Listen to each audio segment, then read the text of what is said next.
The mayor of New York City inspects an emergency warehouse and a delivery of 400 ventilators. It's a start, but in the city where infections are doubling every 3 days, they'll need at least 30,000, they say, to cope with the expected influx. This is life and death. This is not, sometimes people use words that are too dramatic. This is not too dramatic. This is the blunt truth. It's life and death. If New York State is the epicenter of the pandemic in America, then New York City is the epicenter's epicenter. 16,000 cases in Manhattan alone and nearly 200 deaths, and the worst is yet to come. You might not know it to look at Central Park with joggers and cyclists out in force. The state's governor said today he'd open up the streets to pedestrians to force them to spread out and slow the rate of infection and hospitalizations. But the most pressing issue of all is this. Ventilators, ventilators, ventilators. Car makers like Ford and General Motors have stepped in to help ramp up supply, but have warned that because of the late start, they won't deliver new equipment until June. To get ventilators and these business consortiums put together, supply chain, design team, ramped up and delivered 30,000 ventilators is an extraordinarily difficult task. In Los Angeles, they've set up an emergency blood donation center. Places like this were initially shut down to reduce the risk of spreading the disease. But now a severe blood shortage means they've had to reopen. It can feel tough to feel cramped inside maybe, or feel like you're not able to contribute. This is definitely a way to do it. And a massive shortage of masks across California led these women to shut down their clothes workshop and make medical masks instead. This is a small thing that we can do, and I think everybody feels the same way I do. Let's do it. California is another hotspot, but across America, the rate of growth is accelerating and likely underreported. Some predictions have cases reaching 250,000 within 2 weeks, with the death toll potentially breaching 10,000 by Easter. Easter is our timeline. What a great timeline that would be. Just when Donald Trump envisages packed churches and businesses raring to go. I just thought it was a beautiful time. To be a beautiful time, a beautiful timeline. We were thinking in terms of sooner. I'd love to see it come even sooner, but I just think it would be a beautiful timeline. His top infectious disease advisor looked awkwardly on, and when asked if he approved of the plan, concluded, you can look at a date, but you've got to be very flexible and on a literally day-by-day and week-by-week basis. Others were less subtle. It seems very fast to me, probably dangerously fast. We still don't know exactly how far this disease has spread. We don't really know the number of cases. Testing has been so woefully inadequate that we have only a very thin grasp on the state of the disease on the ground. If that's anything to go by, it seems crazy that he's more worried about getting Wall Street down the road back up and running. He's being advised to do it by business people, who he often trusts more than economists. But almost, to an economist, they're saying this is incredibly risky. The cost to the economy of trying to engage in normal business will be huge because the public health risks are so great. His business friends on Wall Street were certainly happy today. Shares soared as the Senate finally passed a $2 trillion package for stricken businesses like airlines and workers struggling to make ends meet. But even before the ink was dry on the bill, there were those who said the next one would need to be even bigger. Siobhan Kennedy there. Well, joining me now from New York is special pathogens expert, Dr. Saira Madad. Dr. Madad, thanks very much for joining us. Just tell us from your perspective, what is the situation in New York City right now? Well, as you know, New York City and New York State is one of the epicenters for coronavirus disease in the United States, over 30,000 cases and counting. So certainly a very large caseload, and it's only going to increase. We're still very early on in this current epidemic that we're facing here across the state. We know there's going to be many more cases to come in the pipeline. So we are making sure people understand what it means to do social distancing, because there's only two options here. Either we overwhelm the healthcare system or we do long-term social distancing.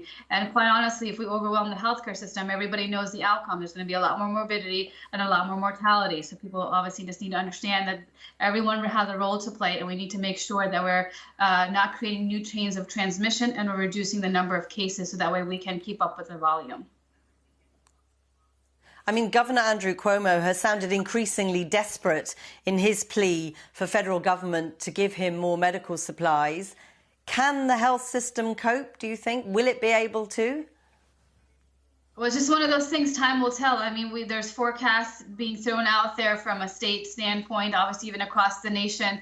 The numbers look very daunting in terms of what to potentially expect at the peak of this current epidemic. A lot more supplies need to be put into place, more staffing, a lot more beds. As you know, we're obviously not in this alone. There's obviously states across the nation in the same boat, but everyone's working together in a collaborative format. The governor has done an amazing job being a leader and speaking with one voice, providing the facts and the truth and what we need and what we don't have.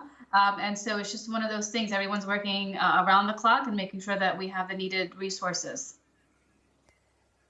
But there is an issue, and many people would say we've seen it here too, of mixed messaging.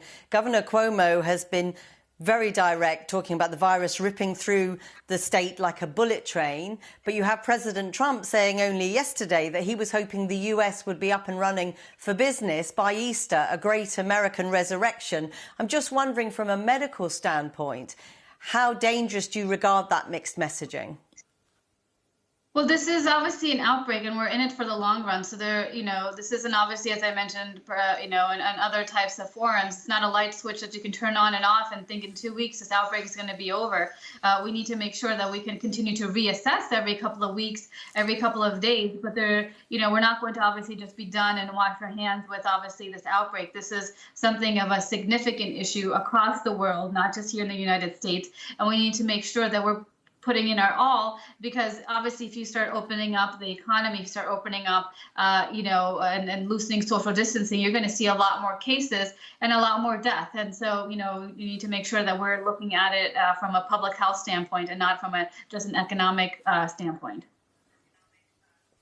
Do you get the sense that people on the ground across the country get the seriousness of it, that they are beginning to socially distance, they are beginning to stay at home? So, all the response at the local level is different across the nation. And certainly I can speak for here at the state of New York, a lot of leaders from the scientific community and even politicians speaking with one voice, making sure people understand what it means to do social distancing. And even across the nation, a lot of elected officials have been obviously harping on the same message.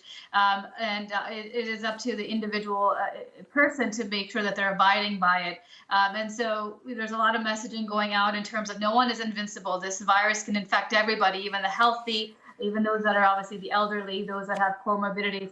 As you can see, in the United States, a large portion of individuals that are actually in the ICU, that are actually hospitalized, are not even in that high-risk category. They're not even over the age of 50 or have comorbidities. These are healthy individuals that are young, but they're still ending up in the ICU for a long stay. So, again, making sure that people understand everybody has a role to play and anyone can get infected. Dr. Saira Madad, thank you very much for talking to us there from New York. Now, coronavirus has now claimed 16,000 lives across 195 countries. And the United Nations says individual countries can't respond alone, calling for the world's richest nations to provide $2 billion to help the world's poorest survive. In Italy, another 685 people died in 24 hours, while in Spain, more than 3,400 people have now died in the outbreak. Here's our Foreign Affairs correspondent, Jonathan Rugman.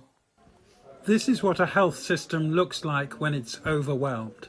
A hospital outside Madrid overflowing with coronavirus patients. On the day, Spain's death toll overtook China's, the infection rate here doubling in 3 days. The staff are frightened of taking the virus home to their families, yet they're working extra shifts because so many colleagues are also off sick. Spain is now appealing to NATO for medical supplies, including testing kits. And listen to the controlled rage of this emergency doctor. I don't want to get involved in politics right now, but when I hear on TV there is sufficient equipment, I can't believe it. When the famous crisis committee says we have everything, it isn't true. When they say we have 300,000 testing kits, well, that's very nice, but those kits must be tested by professionals. And when they say we have 300,000 kits every day, I can tell you that isn't true. Hearses and ambulances are taking the dead to an ice rink in Madrid for cold storage. First, their families were forbidden from visiting them in hospital. Now their loved ones end up here, after state morgues said they had run out of space and protective clothing. In northern Italy, the army has been ordered to take coffins from churches for cremation. Italy's death toll at over 7,000 is the world's highest, and though there are signs the daily rate is slowing, that cannot happen fast enough. In a poor housing estate in Naples, the police are now using drones with cameras to monitor the nationwide lockdown. Fines for violating it have been increased, ranging from €400 to 3,000.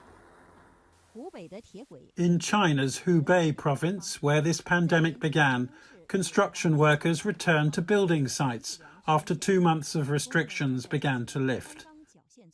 And this supermarket reopened in the city of Wuhan, though the vast majority are still wearing face masks, while shoppers had to display health codes on their phones, proving they had not been in high-risk areas before they were admitted inside.